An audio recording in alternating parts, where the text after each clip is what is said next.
my dear students. Today I will teach you Act History, Chapter 2, Topic 2, Growth of Colonial Army and Civil Administration. Previous video में मैं administrative measures के बारे में बताई थी। Administrative measures के रूप में ब्रिटिश ईस्ट इंडिया कंपनी के regulating act 1773, Pitt's India act 1784 and charter act 1813 and 1833 के बारे में बताई थी।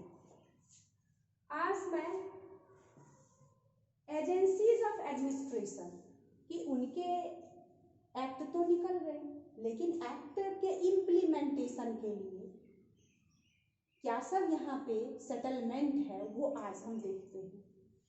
एजेंसीज ऑफ एडमिनिस्ट्रेशन, ये ब्रिटिश ईस्ट इंडिया कंपनी अपने एडमिनिस्ट्रेशन को फैलाने के लिए इसको 4 भाग में डिवाइड करते हैं एडमिनिस्ट्रेशन को, जैसे civil service, army, police and judiciary. अब सिविल सर्विस के तहत उस समय के जो गवर्नर थे वो लॉर्ड कॉर्नवालिस थे, और सिविल सर्विस का जो इंट्रोड्यूस किया गया कॉर्नवालिस के द्वारा वो 1793 में किया गया। सिविल सर्विस को steel frame of Indian administration कहा जाता है। ये लॉर्ड कॉर्नवालिस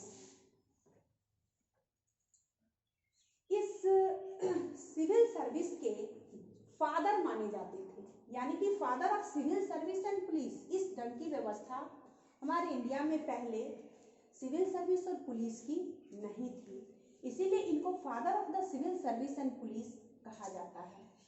याद होगा कि सिविल सर्विस यानी लॉर्ड कॉर्नवालिस ने ही बंगाल बिहार में परमानेंट सेटलमेंट को भी लागू किए थे। नेक्स्ट चैप्टर में इसकी पढ़ाई है।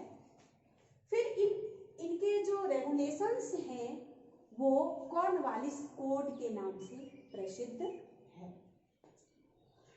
अब ये लॉर्ड कॉर्नवालिस के अनुसार ये प्रत्येक नेटिव ऑफ हिंदुस्तान के पीपुल को वो करप्ट समझते थे उनके ओपिनियन में। So they did not go on higher post, इसीलिए ये लोगों को हायर पोस्ट पे जाने से मना करते थे। हायर पोस्ट पे इनको जाने ही नहीं दिया जाता था। क्यों नहीं जाने दिया जाता था? क्योंकि ये समझते थे कि अगर इंडियन पीपुल को हायर पोस्ट पे पहुंचाते हैं तो ये आज ना कल हायर पोस्ट के बदौलत ये मुझे ही यहाँ से खदेड़ के भगा सकते हैं। इसलिए कभी भी इंडियन पीपुल को चौकीदार और सूबेदार आर्मी डिपार्टमेंट में कभी भी उससे आगे बढ़ने देते ही नहीं थे। अब इनके तहत एक लॉ एंड ऑर्डर को मेंटेनेंस के लिए मजिस्ट्रेट अपॉइंट किए, जज को का इंचार्ज ऑफ जस्टिस दिया गया। अब हम इनका जो सिविल सर्विस था लॉर्ड कॉर्नवालिस के तहत, ये प्रत्येक जगह उनके रूल एंड रेगुलेशन के अनुसार चलना शुरू हो गए। फिर है आर्मी। वो एक भारत में आने के बाद एक स्ट्रॉन्ग आर्मी रखना शुरू कर दी। अभी से पहले हम लोग देखे थे कि जो भी फॉरेन इन्वेडर भारत पर अटैक करते थे तो आए बम, पिस्तौल, गोली, बंदूक या उससे के सहारे यहाँ पे अटैक करके अधिकार जमाते थे। लेकिन ये ब्रिटिश ईस्ट इंडिया कंपनी, ये बहुत ही आश्चर्यजनक घटना है कि ब्रिटिश ईस्ट इंडिया कंपनी हमारे यहाँ एक ट्रेडर के रूप में आए थे। अपने कंपनी के इस्टेब्लिशमेंट के लिए, यानी ईस्ट इंडिया कंपनी के इस्टेब्लिशमेंट के लिए ही यहाँ के हमारे राजा महाराजा से भीख मांगते थे कि किसी तरह मुझे एक फैक्ट्री को इस्टेब्लिश करने दिया जाए। और आज वही भिखारी किस प्रकार हमारे ऊपर शासन करते हैं। क्यों? क्योंकि ये समझ रहे थे कि इंडियन पीपुल के अंदर जो इतनी बड़ी फूट है है उस फूट से लाभ उठाया जा सकता है। इसीलिए उनका पहला रूल था डिवाइड एंड रूल। तो ये उस समय अपनी जितने भी शासक थे भारत के, उस सब शासक को खदेड़ना शुरू किया और उनकी जगह खदेड़ने के लिए वो एक स्ट्रॉन्ग आर्मी का इस्टेब्लिशमेंट की।